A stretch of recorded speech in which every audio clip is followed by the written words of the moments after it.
क्या तुमने कभी किसी बड़े डिसीजन के सामने खड़े होकर खुद से ये सवाल पूछा है, अगर मैं फेल हो गया तो?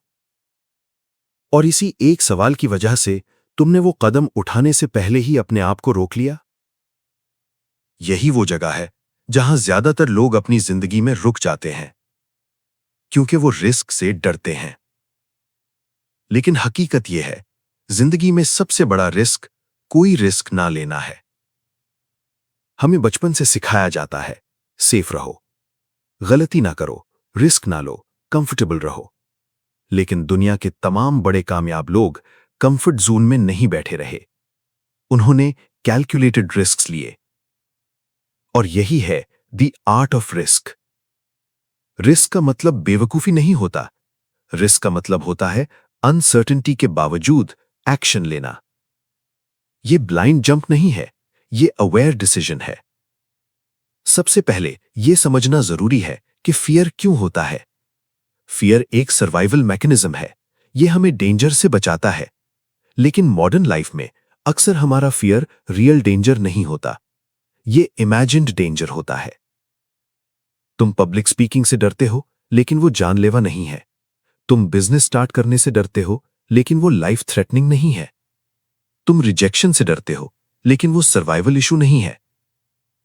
लेकिन दिमाग इन सबको सेम कैटेगरी में डाल देता है और हमें रोक देता है। रिस्क लेने का पहला स्टेप है फियर को समझना। जब तुम अपने फियर को ऑब्जर्व करते हो तो तुम देखते हो कि वो अक्सर एग्जैजरेटेड होता है। एक पावरफुल टेक्निक है वर्स्ट केस सिनेरियो सोचना। अगर तुम फेल हो जाओ तो क्या होगा? क्या तुम सरवाइव कर जाओगे? ज्यादातर केसेस में जवाब होगा हां। जब तुम वर्स्ट केस एक्सेप्ट कर लेते हो तो फियर कम हो जाता है। दूसरा स्टेप है कैलकुलेटेड रिस्क लेना। ब्लाइंड रिस्क खतरनाक होता है, लेकिन कैलकुलेटेड रिस्क ग्रोथ देता है। मसलन, अगर तुम बिजनेस स्टार्ट करना चाहते हो तो अपनी सेविंग्स का कुछ हिस्सा इन्वेस्ट करो, सब कुछ नहीं। अगर तुम नई स्किल सीखना चाहते हो तो पार्ट टाइम शुरू करो। स्मॉल रिस्क्स कॉन्फिडेंस बिल्ड करते हैं और कॉन्फिडेंस बड़े रिस्क्स लेने में मदद देता है। रिस्क और रिवॉर्ड हमेशा कनेक्टेड होते हैं। लो रिस्क लो reward, high risk high reward. अगर तुम हमेशा सेफ खेलते हो तो तुम एवरेज रिजल्ट ही पाओगे। थर्ड स्टेप है एक्शन। बहुत लोग रिस्क के बारे में सोचते रहते हैं लेकिन एक्शन नहीं लेते। और यही डिफरेंस है सक्सेसफुल और अनसक्सेसफुल लोगों में। सक्सेसफुल लोग परफेक्ट मोमेंट का इंतजार नहीं करते, वो इम्परफेक्ट एक्शन लेते हैं। कॉन्फिडेंस एक्शन के बाद आता है, पहले नहीं। एक और अहम कॉन्सेप्ट है फेलियर। हम फेलियर से डरते हैं, लेकिन फेलियर एंड नहीं होता, यह फीडबैक होता है। हर सक्सेसफुल इंसान कभी ना कभी फेल हुआ है, लेकिन उन्होंने इसे स्टॉप साइन नहीं बनाया, उन्होंने इसे लेसन बनाया।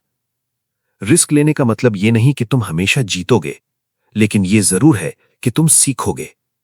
और लर्निंग लॉन्ग टर्म सक्सेस देती है। कंफर्ट जोन सबसे डेंजरस जगह है, क्योंकि वहां ग्रोथ नहीं होती। जब तुम कंफर्ट जोन से बाहर निकलते हो तो इनिशियली अनकंफर्टेबल लगता है, लेकिन यही डिस्कंफर्ट तुम्हें स्ट्रांग बनाता है। रिस्क लेने वाले लोग जिंदगी को डिफरेंटली देखते हैं। वो प्रॉब्लम्स को अपॉर्चुनिटी समझते हैं, वो अनसर्टेनिटी को पॉसिबिलिटी समझते हैं। माइंडसेट बहुत अहम है। अगर तुम रिस्क को थ्रेट समझोगे तो तुम डरोगे। अगर तुम रिस्क को अपॉर्चुनिटी समझोगे तो तुम ग्रो करोगे। द आर्ट ऑफ रिस्क हमें यह सिखाती है कि जिंदगी प्रिडिक्टेबल नहीं है, और यही इसकी खूबसूरती है। अगर सब कुछ सेफ हो तो एक्साइटमेंट खत्म हो जाती है, ग्रोथ खत्म हो जाती है। आज तुम जहां हो वो तुम्हारे पास्ट डिसीजंस का नतीजा है, और कल तुम कहां होगे वो तुम्हारे आज के रिस्क्स पर डिपेंड करता है। आज से एक सिंपल हैबिट शुरू करो। हर दिन एक छोटा रिस्क लो। किसी नए इंसान से बात करो, किसी नए आइडिया पर काम करो, किसी फियर का सामना करो।